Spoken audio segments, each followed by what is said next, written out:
ನಮಸ್ತೆ ಎಜಿ ನ್ಯೂಸ್ಗೆ ಸ್ವಾಗತ. ಕಿತ್ತೂರು ಕರ್ನಾಟಕ ರಾಜ್ಯದ ಪ್ರಸಿದ್ಧ ಗೋಶಾಲೆಗಳಲ್ಲಿ ಒಂದಾದ ಪ್ರಸ್ತುತ ಖ್ಯಾತ ಸಂಖ್ಯಾಶಾಸ್ತ್ರಜ್ಞ ಎನ್ ಪ್ರಶಾಂತ್ ರಾವ್ ನಿರ್ವಹಣೆ ಮಾಡುತ್ತಿರುವ ಬೆಳಗಾವಿ ಜಿಲ್ಲೆಯ ಯಮಕನಮರಡಿ ವಿಧಾನಸಭಾ ಕ್ಷೇತ್ರದ ಶಿವಾಪುರ ಗ್ರಾಮದ ಕಾದಂಚಿನಲ್ಲಿ ಇರುವ ತಥಾಸ್ತು ಗೋಶಾಲೆಯ ಪೂಜ್ಯ ಶ್ರೀಗಳು ಆದ ಮುಪ್ಪಿನ ಕಾಡಸಿದ್ದೇಶ್ವರ ಸ್ವಾಮೀಜಿಗಳ ಜೊತೆ ನಮ್ಮ ನ್ಯೂಸ್ ಸಮೂಹದ ರಾಜ್ಯ ಉಪಸಂಪಾದಕ ಬಸವರಾಜ್ ಮುಕ್ತವಾಗಿ ಸಂವಾದ ಮಾಡಿ ವಿವಿಧ ಪ್ರಶ್ನೆಗಳನ್ನ ಪಡೆದು ಉತ್ತರ ಪಡೆದಿದ್ದಾರೆ. ಹಲೋ, ಹಾಯ್, ನಮಸ್ಕಾರ. ನಾನು ಬಸವರಾಜ್ ಮಾತಾಡ್ತಾ ಇದ್ದೀನಿ, ಪತ್ರಕರ್ತರು. ಗೋವುಗಳು ಒಂದು ರೀತಿ ಗೋ ಆರಾಧನೆ ಮತ್ತೆ ಗೋಶಾಲೆಗಳು ಅನಾದಿ ಕಾಲದಿಂದಲೂ ಒಂದ್ ರೀತಿ ಹಿಂದೂಸ್ತಾನ ಒಂದ್ ರೀತಿ ಭಾರತ ದೇಶ ಅಂದ್ರೆ ವೇದಗಳ ಕಾಲದಿಂದಲೂ ಸಹ ಒಂದ್ ರೀತಿ ಗೋ ಆರಾಧನೆಗೆ, ಗೋಶಾಲೆಗೆ ಮತ್ತೆ ಗೋ ಪಶುಪಾಲನೆಗೆ ಸಾಕಷ್ಟು ಹೆಸರಿದೆ. ಈ ಗೋವುಗಳ ಒಂದ್ ರೀತಿ ಪೂಜೆಗಳ ಮೂಲಕ, ಗೋವಿನಲ್ಲಿರ್ತಕ್ಕಂಥ ಹಲವಾರು ವಿವಿಧ ಮೂತ್ರದ ಮೂಲಕ ಮತ್ತೆ ವಿಶೇಷವಾಗಿ ಸಾಕಷ್ಟು ವಿವಿಧ ರೀತಿಯಲ್ಲಿ ಒಂದ್ ರೀತಿ ರಾಜಾದಿ ರಾಜ ಕಾಲದಿಂದಲೂ ಸಹ ಗೋ ಪೂಜೆಗಳನ್ನ ಮತ್ತೆ ಗೋ ಆರಾಧನೆ ಮಾಡ್ಕೊಂತ ಬಂದಿದ್ರು. ಇತ್ತೀಚೆಗೆ ಗೋಹತ್ಯೆ ಮತ್ತೆ ಅಂತಕ್ಕಂಥದ್ದು ಸರ್ವೇ ಸಾಮಾನ್ಯ ಆಗ್ಬಿಟ್ಟಿದೆ ನಮ್ಮ ದೇಶ ಮತ್ತೆ ಸಾಕಷ್ಟು ಪ್ರಪಂಚದಲ್ಲಿ. ಮೊದ್ಲು ಆಗ್ತಿರ್ಲಿಲ್ಲ. ಗೋವುಗಳಿಗೆ ವಿಶೇಷ ಸ್ಥಾನ ಇತ್ತು, ದೈವ ಸ್ಥಾನ ಇತ್ತು. ಇಂಥ ಸಂದರ್ಭದಲ್ಲಿ ಬೆಳಗಾವಿ ಜಿಲ್ಲೆ ಅಂದಿದ ತಕ್ಷಣ ಸಾಕಷ್ಟು ಅತ್ಯಂತ ಹೆಸರುವಾಸಿಯಾಗಿರ್ತಕ್ಕಂಥದ್ದು ತಥಾಸ್ತು ಗೋಶಾಲೆ. ವಿಶೇಷವಾಗಿ ತಥಾಸ್ತು ಗೋಶಾಲೆ ಇರ್ತಕ್ಕಂಥದ್ದು ಒಂದ್ ರೀತಿ ಕುಂದರ ನಾಡು ಅಂದ್ರೆ ತಪ್ಪಾಗ್ಲಾರ್ದು. ಇದೇ ನಮ್ಮ ಬೆಳಗಾವಿ ಜಿಲ್ಲೆಯ ಯಮಕನಮರಡಿ ವಿಧಾನಸಭಾ ಕ್ಷೇತ್ರದ ವ್ಯಾಪ್ತಿಯಲ್ಲಿ ಬರ್ತಕ್ಕಂಥ ಯಮಕನಮರಡಿ ತಾಲೂಕಿನ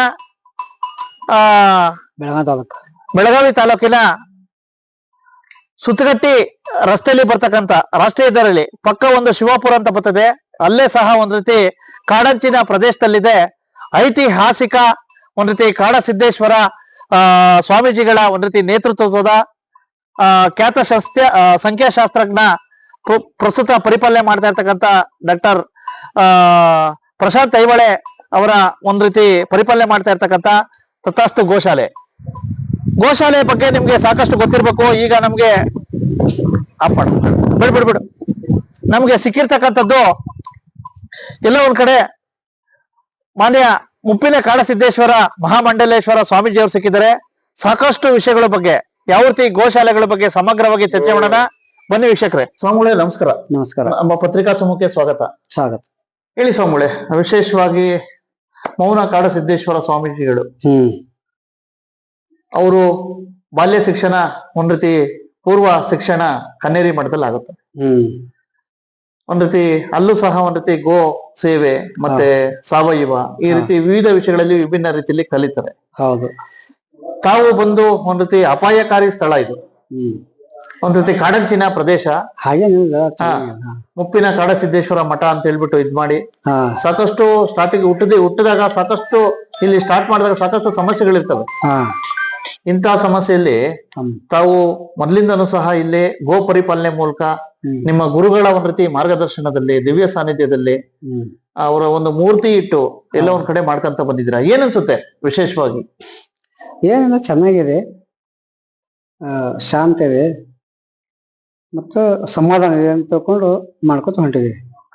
ಅಲ್ಲ, ಯಾಕಪ್ಪ ಅಂದ್ರೆ ವಿಭಿನ್ನ ಮಠಗಳು ಇದಾವೆ ನೋಡಿದೀನಿ, ಮತ್ತೆ ಸಾಕಷ್ಟು ಬರೀ ದೇವಸ್ಥಾನ ಆರಾಧನೆ ಇರ್ತವೆ. ಆದ್ರೆ ನೀವು ಗೋ ಪರಿಪಾಲನೆ ಯಾಕೆ ಆಯ್ಕೆ ಮಾಡ್ಕೊಂಡ್ರಿ? ನಮ್ ಗುರುಗಳು ಹೇಳ್ತಿದ್ರು, ಅಲ್ಲಿ ನಾವು ಕನ್ನಡ ಮಠದಾಗ ಇದ್ದಾಗ ಗೋಗಳದ್ದು ರಕ್ಷಣಾದ್ದು ಹೇಳ್ತಿದ್ರು. ಅದಕ್ಕೆ ನಾವು ಅದನ್ನ ಹೇಳ್ಕೊಂಡು ಗೋಗಳನ್ನು ರಕ್ಷಣೆ ಮಾಡ್ಬೇಕು, ಗೋಗಳನ್ನು ಅವಕ್ಕ ಮಾಡೋದ್ರಿಂದ ಪುಣ್ಯ ಪ್ರಾಪ್ತ ಆಗ್ತದ ಅಂತ ತಿಳ್ಕೊಂಡು ಶಾಸ್ತ್ರದಲ್ಲಿ ಹೇಳ್ತಾರ. ಅದಕ್ಕೆ ನಾವು ಅದನ್ನ ಮಾಡ್ತಿದ್ವಿ, ಆಯ್ಕೆ ಮಾಡ್ಕೊಂಡ್ವಿ. ಈ ಕಡೆ ಭಾಗದಲ್ಲಿ ವಿಶೇಷವಾಗಿ ಅಂತ ಒಂದ್ ರೀತಿ ಗೋಶಾಲೆಗಳು ಯಾವ್ದು ಇಲ್ಲ, ವಿಶೇಷವಾಗಿ ಆ ಕಡೆ ಇದೆ. ಇಂತಹ ಸಂದರ್ಭದಲ್ಲಿ ಒಂದ್ ರೀತಿ ಗೋ ಆರಾಧನೆ ಮೂಲಕ ಯಾವ ರೀತಿ ಒಂದ್ ರೀತಿ ಮೊದ್ಲೇ ಒಂದ್ ಕಡೆ ಗೋ ಹತ್ಯೆಗಳು ಜಾಸ್ತಿ ಆಗ್ತವೆ ದೇಶಾದ್ಯಂತ. ಗೋಗಳನ್ನ ಕಡಿತಕ್ಕಂಥದ್ದು, ಗೋಗಳನ್ನ ಅವಹೇಳನ ಮಾಡ್ತಕ್ಕಂಥದ್ದು, ಅದನ್ನ ಬಂದ್ ಮಾಡ್ಬೇಕಂತ ತಿಳ್ಕೊಂಡು ನಮ್ಮನ್ನ ಈಗ ನಾವು ರಾಜ್ಯಾಧ್ಯಕ್ಷರು ಗೋರಕ್ಷಣಾ ರಾಜ್ಯಾಧ್ಯಕ್ಷ ಅದಕ್ಕಾಗಿದ್ದೀವಿ. ಅದು ನಮಗ್ ಪೂರ್ವದಿಂದ ನಾವು ಖಂಡಿಸ್ತಾ ಇದ್ದೇವೆ. ಅದಕ್ಕೆ ನಾವು ವಿರೋಧ ಮಾಡ್ಕೊತ ಬಂದಿದ್ದೀವಿ. ಅಲ್ಲ, ಯಾವ ರೀತಿ ರೆಸ್ಪಾನ್ಸ್ ಇದೆ ಇಲ್ಲಿರ್ತಕ್ಕಂತ ಒಂದ್ ರೀತಿ ಸ್ಥಳೀಯವಾಗಿರ್ಬೋದು ಮತ್ತೆ ಬೇರೆ ಬೇರೆ ಇದು ಎಲ್ಲ ಒಳ್ಳೇದೇ, ಹಂಗೇನಿಲ್ಲ, ಚಲೋ ಐತಿ. ಈಗ ಮಠದಲ್ಲಿ ವಿಶೇಷವಾಗಿ ಸಾಕಷ್ಟು ಜನ ಒಂದ್ ರೀತಿನ ಇಂಪ್ರೂವ್ಮೆಂಟ್ ಆಗ್ಬೇಕಾಗಿದೆ ಒಂದ್ ರೀತಿ. ಇಂಥ ಸಂದರ್ಭದಲ್ಲಿ ಡಾಕ್ಟರ್ ಪ್ರಶಾಂತ್ ಐಹೊಳೆ ಅವರು ನಿಮ್ಗೆ ಕೈ ಜೋಡಿಸಿದ್ರು, ಅವ್ರ ಬಗ್ಗೆ ಏನ್ ಹೇಳ್ತೀರಾ?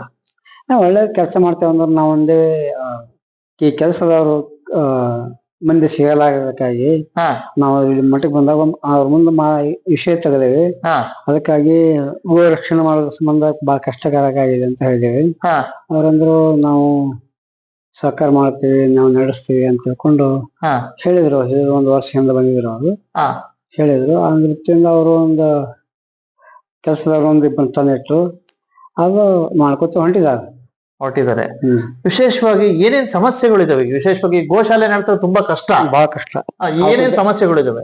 ಅವ್ ದನಗಳಿಗೆ ಮೇವು, ಅವಕ್ಕ ಆಹಾರ ತಿನ್ನಕ್ ಆಹಾರ ಕೊಡ್ಬೇಕಾಗ್ತದ. ಅದೇನು ಹಿಂದಿನ ಸರ್ಕಾರ ಕೊಡ್ತೈತಿ, ಇವ್ರು ಬಂದ್ಬಿಟ್ಟು ಒಟ್ಟೆ ಯಾರು ಕೊಡಂಗಿಲ್ಲ, ಅದನ್ನ ಬಂದ ಮಾಡಿದಾರ. ಆದ್ರ ನಾವು ಕಷ್ಟಪಟ್ಟು ಅಲ್ಲಿ ಇಲ್ಲಿ ಹೋಗಿ ಭಕ್ತರ ಕಡೆ ಹೋಗಿ ಬೇಡಿ ತಗೊಂಬಂದು ಅವಕ್ ಹಾಕ್ತೇವೆ. ಓಕೆ. ಒಂದೊಂದ್ ಟೈಮಗೆ ಮೇವಿರಲ್ಲ, ಆ ಟೈಮಲ್ಲಿ ಆದ್ರೂ ನಾವು ಪ್ರಯತ್ನ ಮಾಡಿ ಎಲ್ಲಾ ಕಡೆ ಸುತ್ತಿ ಇವಾಗ 20 ಹಳ್ಳಿ ಎಲ್ಲ ನಾ ತಿರ್ಗಾಡ್ತಾ ಇದೀನಿ. ಹೌದಾ? 20 ಹಳ್ಳಿಗೆಲ್ಲ ತಿರುಗಾಡಿ ಅವ್ರೆಲ್ಲ ಪರಿಚಯ ಇರ್ತದ. ಒಂದೊಂದ್ ಹೊರಿ ಮೇವು ಕೊಡ್ರಿ ಅಂತ ಇಸ್ಕೊಂಡು ಬೇಡಿ ತಂದ್ ಹಾಕೋದು ನಮ್ ಕರ್ತವ್ಯ, ಮಾಡ್ತೇವೆ. ಗೋಶಾಲೆ ಒಂದ್ ರೀತಿ ಸಮರ್ಪಕವಾಗಿ ನಡೆಯೋದಕ್ಕೆ, ವಿಶೇಷವಾಗಿ ಒಂದು ಗೋವುಗಳು ತಂಗೋದಕ್ಕೆ ಒಂದು ಸರ್ಕಾರ ಸಹಾಯ ಮಾಡ್ಬೇಕಾಗಿತ್ತು. ಈ ಸರ್ಕಾರ ಮಾಡ್ತಾ ಇಲ್ಲ. ಅದಕ್ಕಾಗಿ ಹಿಂದಿನ ಸರ್ಕಾರ ಮಾಡ್ತಾ ಇತ್ತು, ಅದೇನ್ ತ್ರಾಸ ಅನ್ಸಲ್ಲ. ಈಗ ಬಂದು 3 ವರ್ಷ ಆಯ್ತು, ಏನೋ ಬಹಳ ತೊಂದರೆಗಳು ನಡೆದವು. ಹುಟ್ಟಿನಿಂದ ವಿಶೇಷವಾಗಿ ನಿಮ್ಮ ಪೂರ್ವ ಇದಾದ್ರೆ ತಾವು ಬಿಜಾಪುರದಲ್ಲಿ ಒಂದು ಕುಟುಂಬ, ರೈತಾಪಿ ಕುಟುಂಬದಲ್ಲಿ ಜನಿಸ್ತೀರಾ. ಹೌದು. ಯಾಕೆ ಸನ್ಯಾಸತ್ವ ಆಯ್ಕೆ ಮಾಡ್ಕೊಂಡ್ರಿ? ಅದನ್ನು ಸಹಜವಾಗಿ ನಮ್ ಗುರುಗಳನ್ನ ಅಲ್ಲಿ ಭೇಟಿಯಾದಾಗ ನೀವು ಇಲ್ಲೇ ಎದ್ದು ಬಿಟ್ರಿ ಅಂತ ತಿಳ್ಕೊಂಡು ಹೇಳಿದ್ರು. ಅದಕ್ಕೆ ನಾವು ಅಲ್ಲೇ ಉಳ್ಕೊಂಡ್ಬಿಟ್ಟೇವೆ.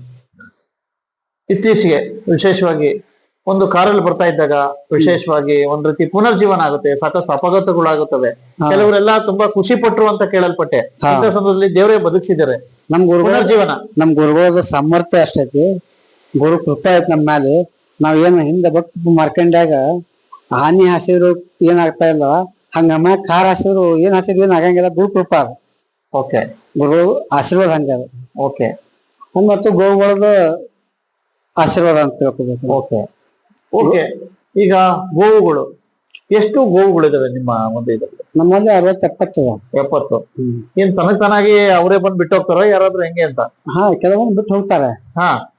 ತಮ್ಮ ಸಾಕಾಯ ಅನ್ಕೊಳ್ಳಿ ಗೊತ್ತಾದ ಮಠಕ್ಕೆ ಬಿಟ್ಟು ಹೋಗ್ತಾರೆ. ಮಠಕ್ಕೆ ಕೊಡುವಂತ ಪದ್ಧತಿ ಕೊಟ್ಟು ಬಿಡ್ತಾರೆ. ಓಕೆ. ಅವೆಲ್ಲ ಕೂಡಿ ಈಗ ಸುಮಾರು 60-70 ಸದ್ಯ ಇದಾವು. ಹೊರಗಡೆ ನಾವು ಭಕ್ತರಿಗೆ ಬೇಡಿದ ಕೊಟ್ಟಿದ್ದಾವ 10-20 ಅದಾವ. ಓಕೆ. ಅವು ಇಲ್ಲಿ ಅಂದ್ಕೊಳ್ಳೇನೆ ಈಗ ಇಲ್ಲಿ ಇದ್ದದ್ದು 60-70. ಓಕೆ. ಹೊರಗಡೆ ಇದಾವ. ಮತ್ತ ಅವ್ರ ತಂದು ಹೊಳ್ಳಿದ್ದೇ ಬಿಡ್ತಾರ. ಅವ್ರು ತಮ್ಮ ಹೊಲಗಳ ಕೆಲ್ಸಕ್ಕಾಗಿ ಮತ್ತು ಹಾಲಿಗಾಗಿ ಹುಡುಗರಿಗೆ ಒಯ್ದಿರ್ತಾರ, ಹೊಳ್ಳಿದ್ದೇ ತಂದು ಬಿಡ್ತಾರ. ಕನಿಷ್ಠ ಒಂದು 20-25 ಹೊರಗದಾವ. ನಿಮ್ದೇ ಆದ, ಯಾಕಪ್ಪ ಅಂತಂದ್ರೆ ಒಬ್ಬ ಸ್ವಾಮೀಜಿ ಆಗಿದ್ದೀರಾ, ಒಂದು ಮಠದ್ದು ವಿಶೇಷವಾಗಿ ಗೋಶಾಲೆಯ ಒಂದ್ ರೀತಿ ಮಾರ್ಗದರ್ಶನ ಕೊಡ್ತಾ ಇದ್ದೀರಾ.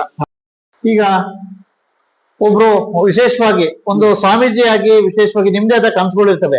ನಮ್ದು ಈ ರೀತಿ ಆಗ್ಬೇಕು, ಒಂದ್ ರೀತಿ ಗೋಶಾಲೆ ಈ ರೀತಿ ಇಂಪ್ರೂವ್ಮೆಂಟ್ ಆಗ್ಬೇಕು. ನಿಮ್ದೇ ಆದ ಕನಸುಗಳು ಯಾವ ರೀತಿ ಇರ್ಬೇಕು ಅಂತ ಯೋಚನೆ ಮಾಡ್ತೀರಾ? ನಮ್ದೇ ಆದ ಕನಸುಗಳು ಅಂತಂದ್ರೆ ಜೋರಾಗಿದೆ. ಗೋವುಗಳು ಬದುಕಬೇಕು. ಗೋವುಗಳಿಂದ ನಾವು ಏನ್ ಫಾಯ್ದೆ ಲಾಭ ತಗೊಳಕತ್ತಿಲ್ಲ.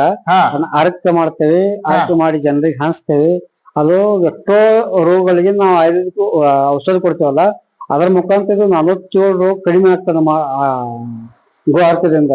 ಅದನ್ನ ತಯಾರು ಮಾಡಿ ಜನರಿಗೆ ಕೊಡ್ತಾ ಇದ್ದೇವೆ. ಓಕೆ. ಮತ್ತ ಕೆಲವೊಂದು ಔಷಧ ವನಸ್ಪತಿಗಳು ಇರ್ತಾವ, ಆ ವನಸ್ಪತಿಗಳನ್ನು ಕೊಡ್ತಾ ಇದ್ದೇವೆ ನಾವು ಜನರಿಗೆ ಸಹಾಯಕ್ಕಾಗಿ. ಅದು ನಮ್ಮದೇ ಆದಂತ ನಾವು ಅಷ್ಟು ದೊಡ್ಡ ಪ್ರಮಾಣದಾಗ ಬೆಳಿಬೇಕಂತ ನಮ್ದೇನು ಕನಸೇನಿಲ್ಲ. ಜನ ಒಳ್ಳೇದಲ್ಲಿ ಸುಖಿ ಇರ್ಲಿ, ಸುಖಿ ಸರ್ವಭವನು ಸುಖಿನ ಭವಂತ, ಸರ್ವ ಜನ ಸುಖಿನ ಭವಂತ ಅಂತ ತಿಳ್ಕೊಂಡು ನಾವು ಜನರ ಸಲುವಾಗಿ ಮಾಡ್ತಾ ಇದ್ದೇವೆ. ನಮ್ಮಿಂದಾಗಿ ನಮಗೇನು ಮಾಡತ್ತಾ ಇಲ್ಲ ನಾವು. ಅಲ್ಲ ಸ್ವಾಮಿಗಳೇ, ಈಗ ಸಾಕಷ್ಟು ಒಂದ್ ರೀತಿ ಆಧುನಿಕ ತಂತ್ರಜ್ಞಾನ, ಗೋಶಾಲೆಗೆ ಒಂದ್ ಶೆಡ್ ನಿರ್ಮಾಣ ಇರ್ಬೋದು, ಮತ್ತೆ ಸಮರ್ಪಕ ಮಾಡಬೇಕಂತ ವಿಚಾರ ಐತಿ. ಅದನ್ನ ಮಾಡ್ತಾ ಇವ್ ಪ್ರಶಾಂತರಾವ್ ಐಹೊಳೆ ಅವರು ಅದನ್ನ ಮಾಡೋಣ್ರಿ ಅಂತಂದ್ರೆ ಆಚೆ ಮಾಡಿ ಅಂತ ಒಳ್ಳೇದಾಗ್ಲಿ ಅಂತ ತಿಳ್ಕೊಂಡು ಮಾಡ್ಲಾಕ್ ನಿರ್ಮಾಣ ಮಾಡ್ತಾ ಇದ್ದೇವೆ. ಹಂತ ಹಂತವಾಗಿ ಅದನ್ನ ನಿರ್ಮಾಣ ಮಾಡ್ಬೇಕಂತ ವಿಚಾರ ಅದು. ಖ್ಯಾತ ಸಂಖ್ಯಾಶಾಸ್ತ್ರಜ್ಞ ವಿಶೇಷವಾಗಿ ಅವರು ಪ್ರಶಾಂತರಾವ್ ಐಹೊಳೆ ಅವರು, ಅವ್ರ ಬಗ್ಗೆ ನಿಮ್ಮ ಮಾತೇನು? ಒಳ್ಳೆ ಕೆಲಸ ಮಾಡ್ತಾವ, ಗೋಗಳ ಮೇಲೆ ಭಕ್ತಿ ಅದ, ಮತ್ತ ಸಮಾಜ ಸೇವಕರು ಅದಾರ, ಒಳ್ಳೇದ ಅಭಿಪ್ರಾಯ ಮತ್ತೇನಿಲ್ಲ. ಸ್ಥಳೀಯವಾಗಿ ಸಾಕಷ್ಟು ಒಂದ್ ರೀತಿ ಸರ್ಕಾರಗಳು ಒಂದ್ ರೀತಿ ಸಹಕಾರ ಮಾಡ್ತಾ ಇಲ್ಲ ಅಂತ ಹೇಳಿದ್ರಿ. ಇಲ್ಲ ಮಾಡ್ತಾ ಇಲ್ಲ.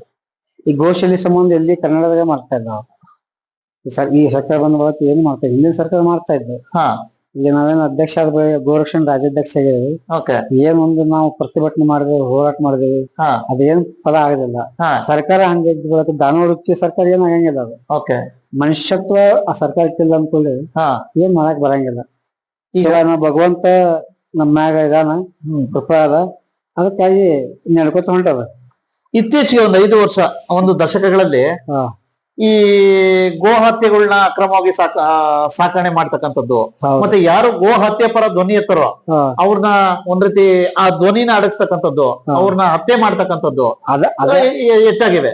ಅದನ್ನ ಹೇಳಿದ್ದು ದಾನವ ವೃತ್ತಿ ಸರ್ಕಾರ ಅಂತ ಅದಕ್ಕೆ ಹೇಳುದು. ಯಾಕ ಅವರು ಮಾನವರಲ್ಲ, ದಾನವ ವೃತ್ತಿ ಅಂತ ಎರಡ ಇದು ನಮ್ಮಲ್ಲಿ. ಒಂದು ದಾನವ, ಒಂದು ದೇವ ಮತ್ತು ದಾನವ ಅಂತ 2 ವೃತ್ತಿಗಳದಾವು. ಆ ವೃತ್ತಿಯೊಳಗೆ ಮನುಷ್ಯರಲ್ಲ, ಅವ್ರ ದಾನವ ವೃತ್ತಿಗಳನ್ನು ಒಪ್ಪರ್ತಾರ ಅಂದ್ಕೊಳ್ಳಿ ಅವರು ಅದನ್ನ ಅಡಗಿಸ್ಬೇಕಂತ ತಿಳ್ಕೊಂಡು ಅವ್ರ ಪ್ರತಿಭಟನಾ ಅವ್ರದ್ದು ಉದ್ದೇಶ. ಆದ್ರೆ ಅದು ವೃತ್ತಿ ದಾನವ ಅಂತ ನಿಮ್ಗೆ ಗೊತ್ತಾಗ್ಬೋದು. ರಾಕ್ಷಸ ವೃತ್ತಿ ಮನುಷ್ಯರು, ಹಂಗ ಅವ್ರ ಇದ್ದ ಸಂಬಂಧಾಗಿ ಅದಕ್ಕೆ ಪೂರ್ವ ಕಾಲದಾಗ ಇದ್ರು ಅವರು, ಈ ಕಾಲದಾಗ ಅವ್ರು ಅದಾರ. ಅವ್ರ ರೂಪದಲ್ಲಿ ಇವಾಗ ಅವ್ರಿದ್ದಾರೆ. ಅವ್ರಿದ್ದಾರೆ. ಓಕೆ. ಏನಾದ್ರು ಕಮ್ಮಿ ಆಗಿದೆ ಇತ್ತೀಚೆಗೆ ಗೋ ಹತ್ಯೆ ಅಂತಕ್ಕಂಥದ್ದು ಕಮ್ಮಿ ಆಗಿದೆಯಾ ನಿಮ್ ಪ್ರಕಾರ? ಏನಾಗಿಲ್ಲ, ಬಹಳ ನಮಗ್ ಮುಚ್ಚಿ ನಡೀತಾ ಇದಾವು.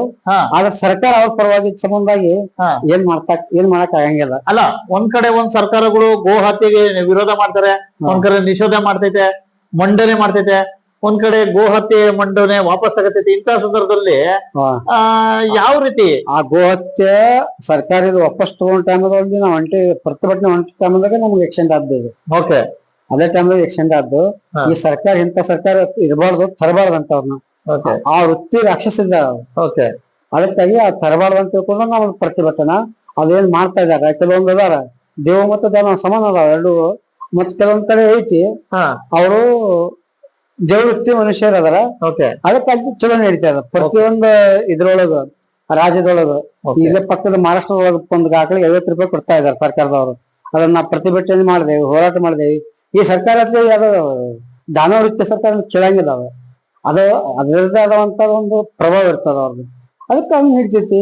ಅದು ಬಹಳಷ್ಟು ನಡೆಯಂಗಿಲ್ಲ, ಅದು ನಮಗ್ ಗೊತ್ತದ. ಅದು ಕೆಲವೊಂದು ಕಾಲದಾಗ ಹೋಗ್ತದ.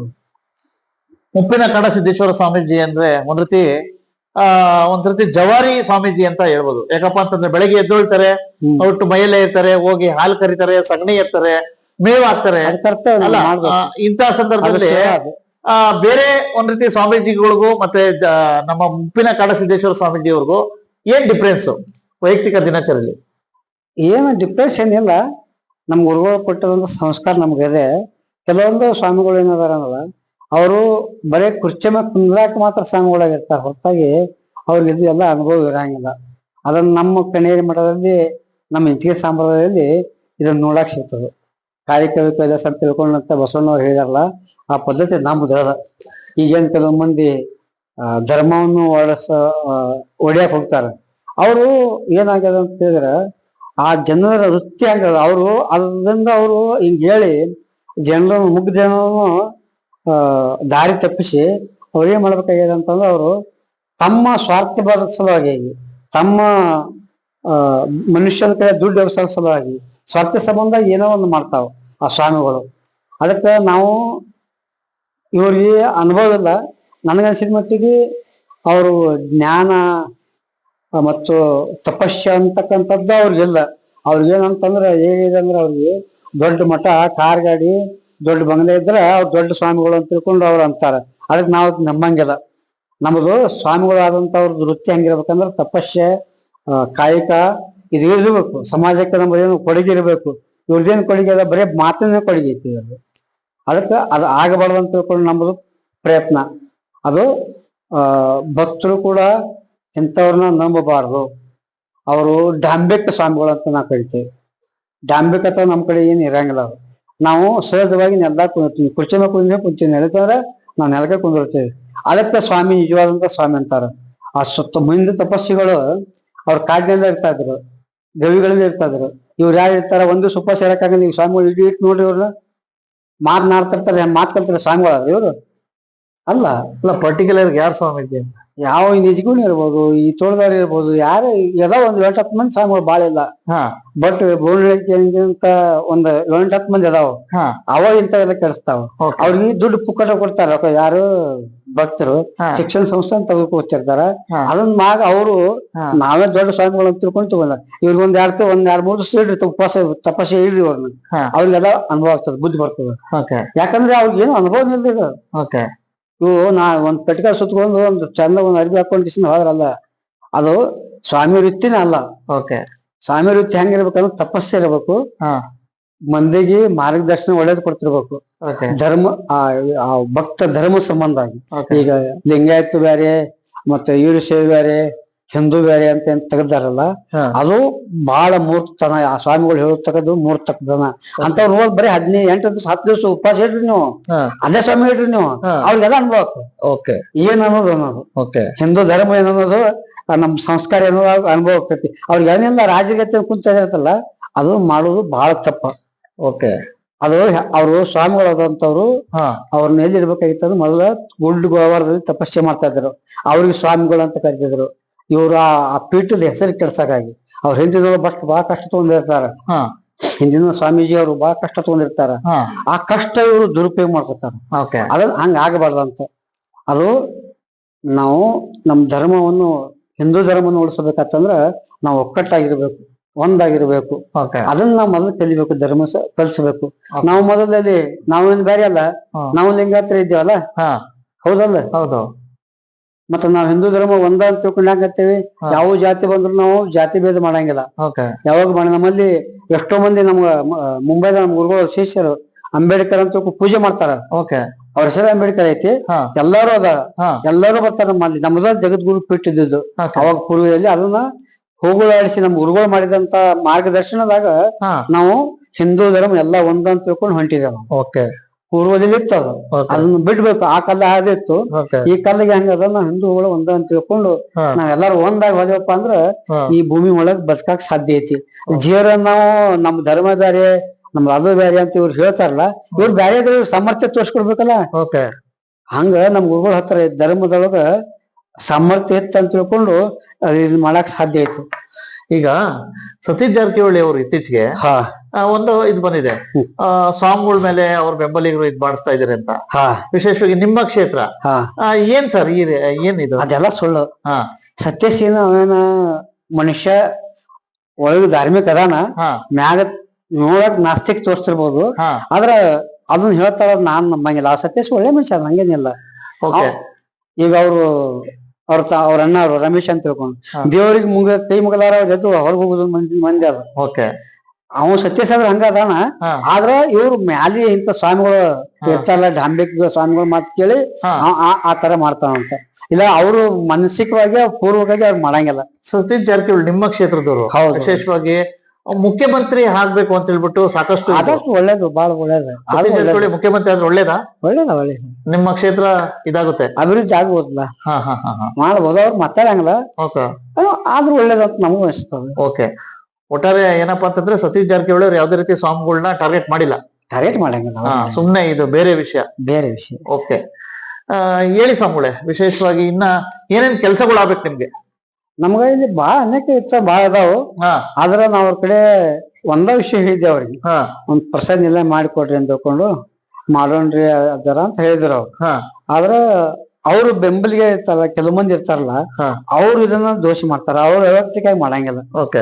ಯಾವತ್ತಕ್ಕೆ ಸತೀಶ್ ಜಾರಕಿಹೊಳಿ ಹಿಂದೆ ಮಾಡಂಗಿಲ್ಲ, ನಮ್ಗೇನ್ ಅನ್ಸಂಗಿಲ್ಲ. ಆದ್ರ ಅವ್ರು ಒಳ್ಳೇರು ಅದಾರ. ಅವ್ರಿಗೆ ಏನಾರ ರಾಜಕೀಯ ಮಾಡೋಕ್ಕಾಗಿ ತಮ್ಮ ವೈಯಕ್ತಿಕ ಲಾಭಕ್ಕಾಗಿ ಅವ್ರ ಇರ್ತಕ್ಕಂಥ ಬೆಂಬಲದವರು ಅದನ್ನ ಮಾಡ್ತಾರ. ಸತೀಶ್ ಜಾರಕಿಹೊಳಿ ಮಾಡಂಗಿಲ್ಲ. ಓಕೆ ಸ್ವಾಮಿಗಳೇ, ರಾಜ್ಯಾದ್ಯಂತ ಒಂದ್ ರೀತಿ ಇನ್ನ ಗೋಶಾಲೆಗಳು ಆಗ್ಬೇಕಾ? ಆಗ್ಬೇಕು. ಓಕೆ, ಅದು ಆಗೋದ್ರಿಂದ ಕೃಷಿಗೆ ಅವ್ರಿಗೆ ಮತ್ತು ರೈತರಿಗೆ ಅದು ಬಹಳ ಒಳ್ಳೇದ ಮಾರ್ಗದರ್ಶನ ಅದು. ಅಂದ್ರ ಈಗ ಏನೈತಿ ಸಾವಯವ ಮಾಡೋದ್ರಿಂದ ಎಲ್ಲಾ ಭೂಮಿ ಫಲವತ್ತಾಗಿರ್ತದ. ಈಗ ನಾವು ರಾಸಾಯನಿಕ ಉಪಯೋಗಿಸೋದ್ರಿಂದ ಭೂಮಿ ಎಲ್ಲ ಸತ್ತು ಹೋಗ್ತದ, ಮಣ್ಣೆಲ್ಲ ಸತ್ತು ಹೋಗ್ತದ. ಅದರಿಂದ ನಮಗ ರೋಗ ರುಜಿ ಇವುಗಳು ಹೆಚ್ಚಾಗಿದಾವ. ಅದ್ರ ಸಂಬಂಧಾಗಿ ಸಾವಯವ ಆರ್ಗ್ಯಾನಿಕ್ ಏನ್ ಮಾಡ್ತಾರಲ್ಲ ಅದು ದನಗಳು ಇದ್ರೆ ಮಾತ್ರ ಗೋಮೃತ ನಾವು ಗೋ ಆಹಾರಕ್ಕೆ ತಗೋತೀವಿ. ಎಷ್ಟೋ ಸಾವಿರಾರು ಮಂದಿ ಬದುಕ್ಯಾರ ನಮ್ಮಲ್ಲಿ ಮನೆ ಕೊರೋನಾದಾಗ. ಅದನ್ನ ಚಾಲೆಂಜ್ ಹಾಕ್ಬೇಕಾಗಿತ್ತು ಅವ್ರು. ಈಗ ಬರೀ 3 ದಿನದೊಳಗ ಪಾಸಿಟಿವ್ ನೆಗೆಟಿವ್ ಬರ್ತಿತ್ತು, ಬರೀ 3 ವರ್ಷದೊಳಗ. ಅಷ್ಟು ಪವರ್ಫುಲ್ ಅದು ಗೋವಾರಕ್ಕೆ ಇತ್ತು. ಗೋವಾರಕ್ಕೆ ಐತಿ. ಈ ಕ್ಯಾನ್ಸರ್ ಔಷಧ ಕೊಡ್ತೇವೆ ನಾವು, ಈ ಲಕ್ವಾದವ್ರಿಗೆ ಔಷಧ ಕೊಡ್ತೇವೆ, ಆ ಗೋವಾರ್ಕದಿಂದ ಕೊಡ್ತೇವೆ ನಾವು. ಆದ್ರೆ ಅಷ್ಟು ಪವರ್ಫುಲ್ ಅದ. ಅದಕ್ಕೆ ಗೋಗಳನ್ನ ಹೆಚ್ಚಾಗಬೇಕು. ಗೋಗಳು ಹೆಚ್ಚಾದ್ರೆ ರಾಜ್ಯ ಸಂಪತ್ತಿ ಹೆಚ್ಚಾಕ. ಅದಕ್ಕ ರೋಗ ರುಜಿಗಳನ್ನು ತಡೆಯುವಂತ ಶಕ್ತಿ ಅದರಲ್ಲಿ ಅದ. ಒಂದು ಗೋಮಾತೆಗೆ ಗೋಮಾತೆಗೆ ಅದ. ಅದಕ್ಕಾಗಿ ಮುಂದೆ ಹಿಂದೆ ಋಷಿಮುನಿಗಳು ಕೂಡ ಗೋಮಾತೆಗಳನ್ನ ಯಾಕೆ ಸಾಕ್ತಿದ್ರು? ಗೋ ಹಾಲುಗಳನ್ನು ಬದುಕ್ತಿದ್ರು, ಹಾಲು ಕುಡಿದು ಬದುಕ್ತಿದ್ರು. ಅದರಿಂದ ನಾವು ಬದುಕಿದೀವಿ. ಅದು ಯಾಕಂದ್ರೆ ಇದು ಆರ್ಗ್ಯಾನಿಕ್ ಏನ ಅಲೋಪತಿಕ್ ಏನದ ಈ ಜಗತ್ತಿನೊಳಗೆ ಬದುಕಕ್ ಸಾಧ್ಯ ಇಲ್ಲ. ಅದರಿಂದ ನಾವು ಅದ್ರ ಮೇಲೆ ಹೆಚ್ಚು ವಿಶ್ವಾಸ. ಒಂದು ಗಿಡಗಳು ಅವು ಮನುಷ್ಯನಿಗೆ ನೆರಳು ಕೊಡ್ತಾವ, ಹಣ್ಣು ಕೊಡ್ತಾವ, ಎಲ್ಲ ಕೊಡ್ತಾವ. ಶರೀರಂ ಪರೋಪಕಾರಾಯ ಫಲಂತಿ ವೃಕ್ಷ, ಪರೋಪಕಾರಾಯ ವಂತಿ ನದ್ಯ, ಪರೋಪಕಾರಾಯ ಧ್ವಂತಿ ಗಭಯ, ಪರೋಪಕಾರಾರ್ಥ ಮಿದಂ ಶರೀರಂ. ಹಿಂಗ ಹಿಂದ ಹೇಳಿದಾರ. ಅದು ಎಲ್ಲಾ ಪರೋಪಕಾರ ಸಂಬಂಧ. ನಮ್ ಸಂಬಂಧ ಯಾವತ್ತಿಕ ಏನಿಲ್ಲ. ನಾವು ಮಾಡ್ತಕ್ಕಂಥದ್ದು ಸಮಾಜಕ್ಕೆ ಮಾಡ್ಬೇಕು. ಧರ್ಮ ಸಂಬಂಧ ಆಗಿ ಧರ್ಮ ಅಂದ್ರ ಹಿಂದೂ ಧರ್ಮ ನಮಗ್ ಒಂದ. ಯಾವ ಜಾತಿ ಇರ್ಲ ಅವರು ನಮ್ ಹಿಂದೂಗಳಂದ್ರೆ ನಾವೆಲ್ಲ ಅಣ್ಣ ತಮ್ಮರೇ ಒಂದ.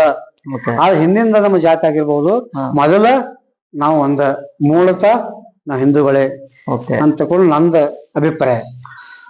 ಒಟ್ಟಾರೆ ಏನಪ್ಪಾ ಅಂತಂದ್ರೆ ಸಾಕಷ್ಟು ಇದೇ ರೀತಿ ಇರುವಷ್ಟಿನ ಪರಿಪಾಲನೆ ಮಾಡೋದು, ಅನಂತರ ಹೊಂಟೋಗೋದು ಅಂತ ನಿಮ್ ಅಭಿಪ್ರಾಯ. ನಮ್ ಕೈಲಂತೂ ಬದಲಾವಣೆ ಮಾಡಕ್ ಸಾಧ್ಯ ಇಲ್ಲ. ಆಗ್ತದ, ಮಾಡಕ್ ಆಗ್ತದ, ಆಗುತ್ತ, ಸರಿಯಾದ ಆಗ್ತದ. ಆದ್ರ ಸ್ವಲ್ಪ ಕಷ್ಟ ಆಗ್ತದ. ಅದರಿಂದ ಧರ್ಮ ರಕ್ಷಣೆ ಮಾಡ್ಬೇಕಾದ್ರೆ ಹಿಂದೆ ಭಗವಂತ ಶ್ರೀಕೃಷ್ಣ ಹೇಳಿದ, ಧರ್ಮಕ್ಕ ಸಂಕಷ್ಟ ಇರ್ತದ. ಧರ್ಮ ಕಷ್ಟ ಮಾಡ್ಬೇಕಾದ್ರೆ ಇಂತ ಅನೇಕ ಹುಟ್ಟತಾವ. ಏನ ಇವು ನಮ್ಮ ಒಳಗೆ ಹುಟ್ಟಿರ್ತಾವ. ಇವು ಧರ್ಮ ನಷ್ಟ ಮಾಡುವಂತ ನಮ್ಮೊಳಗೆ ಹುಟ್ಟಿರ್ತಾವ. ಅವು ಬುದ್ಧಿ ಹಂಗಿರ್ತದ. ಅದಕ್ಕೆ ಅದನ್ನ ನಷ್ಟ ಮಾಡ್ಬೇಕಂತ ಸ್ವಲ್ಪ ಟೈಮ್ ತಗೋತದ. ಅದು ತಾವೇ ಸುಧಾರಣೆ ಬರ್ತಾರ, ಲೆಕ್ಕಕ್ಕೆ ಬರ್ತಾರ, ಅದು ಸುಧಾರಣೆ ಆಗ್ತದ. ಆಗಂಗಿಲ್ಲ ಅಂತಿಲ್ಲ, ಆಗತೈತಿ, 100% ಆಗ್ತೈತಿ. ಒಟ್ಟಾರೆ ಕೊನೆ ಪ್ರಶ್ನೆ, ಒಟ್ಟಾರೆ ಎಲ್ಲಾ ಭಕ್ತಾದಿಗಳಿಗೆ ಈ ಒಂದು ಮಠದ ಪರವಾಗಿ, ಗೋಶಾಲೆ ಪರವಾಗಿ ಏನ್ ವಿನಂತಿ ಮಾಡ್ಕತ್ತೀರಾ? ಎಲ್ಲರೂ ನಾವು ಒಂದಾಗಿರೋನು, ಹಿಂದೂಗಳಾಗಿರೋನು ಮತ್ತು ಎಲ್ಲಾ ಭಕ್ತರು ಸುಖ ಶಾಂತಿದಿಂದಾಗಿ ಮುಗ್ಧ ಜನರಿಗೆ ಹಾದಿ ತಪ್ಪಿಸುವಂತ, ದಾರಿ ತಪ್ಪಿಸುವಂತ ಯಾರು ಮಾಡಬಾರ. ಅವ್ರು ಮಾಡಿದ್ರು ಕೂಡ ಅವ್ರು ತಾವು ಕಿವಿ ಕೊಡಬಾರ್ದ್ರಿ ಅಂತ ತಿಳ್ಕೊಂಡ್ಸಿಂದ ತಮ್ಮಲ್ಲಿ ಎಲ್ಲಾ ಭಕ್ತರಿಗೆ, ಎಲ್ಲಾ ಜನಕ್ಕ ನಾ ಹೇಳುದಂತಂದ್ರ ನಾವು ಒಂದೇ. ಮತ್ತ ಬಸವಣ್ಣವ್ರ ಕಾಲದಿಂದ ಬಂದಿದ್ದು, ಬಸವಣ್ಣವ್ರು ಹೇಳಿದ ಕಾಯಕ ಕೆಲಸ ಅಂತ ಕಾಯಕ ಮಾಡು, ನಾವೆಲ್ಲಾ ಪರೋಪಕಾರ ಮಾಡೋನು, ಮತ್ತೊಬ್ಬರನ್ನ ಮುಂದೆ ಪೀಳಿಗೆಗಳನ್ನು ಬೆಳೆಸೋನು ಅಂತ ತಿಳ್ಕೊಂಡು ಆ ಭಗವಂತನ ಹತ್ರ ಕಾಶಿ ಹತ್ರ ನಾ ಪ್ರಾರ್ಥನೆ ಮಾಡ್ತಾನೆ. ಅಲ್ಲ, ಮಠದ ಪರವಾಗಿ ಏನ್ ರಿಕ್ವೆಸ್ಟ್ ಮಾಡ್ಕೊತೀರಿ? ಅದಕ್ಕೆ ತಾವೆಲ್ಲರೂ ಒಳ್ಳೇದಾಗಲಿ ಅಂತ ತಿಳ್ಕೊಂಡಿಂದ ಭಗವಂತನ ಮಠಕ್ಕೆ ಫಲ ಏನಾರು ಮೇವು ಗೀವು ಕೊಡಿ ಅಂತ ಕೊಡ್ತಾರ. ಅವ್ರಿಗೆ ಗೊತ್ತಿರ್ತದ. ಅವ್ರು ಜನ ಮುಗ್ಧ ಜನ ಇರ್ತಾರ, ನಮ್ಮಲ್ಲಿ ಕೊಡ್ತಾರ. ಅವ್ರು ಏನಿಲ್ಲ ಅಂತ ತಾವು ಹೇಳ್ತಾರೆ, ಸ್ವಾಮೀಜಿ ಇವಕ್ಕಿಲ್ಲ, ನಮ್ಮಲ್ಲಿ ಬಂದ್ ಒಯ್ರಿ ಅಂತ ತಿಳ್ಕೊಂಡು ಅಷ್ಟು ಜನ ಐತಿ. ನಮ್ಮಲ್ಲಿ ಮುಗ್ಧ ಜನ ಇದೆ, ಹಂಗಿಲ್ಲ ಅಂತಿಲ್ಲ. ಅವ್ರ ತಮ್ಮ ಹೃದಯವಂತಿಕೆ ಇದೆ, ಹೃದಯವಂತಿಕೆ ಇದೆ, ಬುದ್ಧಿವಂತಿಕೆ ಇದೆ. ಇವು ಹಿಂದೂ ದೇವತೆ ಅಂಶದಿಂದ ಹುಟ್ಟಿದವ್ರು ಇವರೆಲ್ಲ. ಅದಕ್ಕಾಗಿ ಅವ್ರಿಗೆ ಬರ್ತದ. ಆ ಭಗವಂತ ಅಂತ ಬುದ್ಧಿ ಕೊಡ್ತಾನ ಅಂತ ತಿಳ್ಕೊಂಡು ತಮ್ಮಲ್ಲಿ ಈ ಚಾನಲ್ ಮೂಲಕ ಹೇಳ್ತೇವೆ, ಹೇಳಿ ಬಯಸ್ತೇನೆ. ಎಲ್ಲರಿಗೂ ಒಳ್ಳೇದಾಗ್ಲಿ. ಆ ಕಾಡಸಿದ್ದೇಶ್ವರ ಎಲ್ಲರಿಗೂ ಭಗವಂತ ನಿಮ್ಮ ಮನ್ಯಾಗ ಎಲ್ಲರಿಗೂ ಆಶೀರ್ವಾದ ಮಾಡ್ತಾನೆ ಅಂತ ತಿಳ್ಕೊಂಡು ನಾ ಇಷ್ಟು ಹೇಳಿ ನನ್ನ 2 ಮಾತುಗಳನ್ನು ಮುಗಿಸ್ತಾ ಇದ್ದೇವೆ. ಇವಿಷ್ಟು ಒಟ್ಟರೆ ಗೊತ್ತಾಯ್ತಲ್ಲ ಮಾನ್ಯ, ಒಂದ್ ರೀತಿ ಸಾಕಷ್ಟು ಸವಾಲುಗಳು, ಸಂಕಷ್ಟಗಳ ನಡುವೆ ಇವತ್ತು ಒಂದ್ ರೀತಿ ಗೋಶಾಲೆಯನ್ನ ನಡೆಸುವಂತ, ವಿಶೇಷವಾಗಿ ಬೆಳಗಾವಿ ಜಿಲ್ಲೆಯಲ್ಲದೆ ಒಂದ್ ರೀತಿ ಕಿತ್ತೂರು ಕರ್ನಾಟಕಕ್ಕೆ ಮಾದರಿಯಾಗಿರ್ತಕ್ಕಂಥ ಪೂಜ್ಯ ಮುಪ್ಪಿನ ಕನ್ನಡಿಗರ ಮೆಚ್ಚಿನ ನಿಮ್ಮ AJ 24/7 ನ್ಯೂಸ್ ಕನ್ನಡ ವಾಹಿನಿ ಇದೀಗ ಟಿವಿಯಲ್ಲಿ ಲಭ್ಯ. ವೇಳೆ ನೋಟಿಸ್ ಕೊಟ್ಟಿದ್ರೆ ವಾಪಸ್ ತಗೋತೀವಿ. ಇವತ್ತು ವಕ್ಫ್ ಪ್ರಾಪರ್ಟಿ ಅಂತೇಳಿ ಬರ್ತದೆ ಅಂತ ಹೇಳಿದ್ರೆ ರೈತರು ಬೀದಿಗೆ ಬಂದು ಏನ್ ಮಾಡ್ಬೇಕಾಗತ್ತೆ? ಯಾರು ವೋಟ್ ಹಾಕಲಿಲ್ಲ ಅಂದ್ರೆ ಗ್ಯಾರಂಟಿನೆಲ್ಲ ಸ್ಟಾಪ್ ಮಾಡ್ಬಿಡ್ತೀವಿ. ಮತ್ತೊಂದು ಹೆಸರೇ ಕರ್ನಾಟಕ ಮತ್ತು ದೇಶ ವಿದೇಶ 360 ಡಿಗ್ರಿ ಸುದ್ದಿ ಹಾಗೂ ಉತ್ತರ ಕರ್ನಾಟಕ, ಬೆಳಗಾವಿ, ಬಾಗಲಕೋಟೆ, ಧಾರವಾಡ, ಹಾವೇರಿ, ಗದಗ, ಬಿಜಾಪುರ ಜಿಲ್ಲೆಯ ಕ್ಷಣ ಕ್ಷಣದ ವಿವರವನ್ನ ಪಡೆಯುವುದಕ್ಕೆ AJ 24/7 ನ್ಯೂಸ್ ಕನ್ನಡ ವಾಹಿನಿಯನ್ನ ಲೈಕ್ ಮಾಡಿ, ವಿಡಿಯೋಗಳನ್ನ ಶೇರ್ ಮಾಡಿ, ಕಮೆಂಟ್ ಮಾಡುವ ಮೂಲಕ ನಮ್ಮ ವಾಹಿನಿಗೆ ಸಹಕಾರ ನೀಡಿ ಮತ್ತು ಚಾನೆಲ್ ಅನ್ನ ಸಬ್ಸ್ಕ್ರೈಬ್ ಮಾಡಿ. ಧನ್ಯವಾದಗಳು.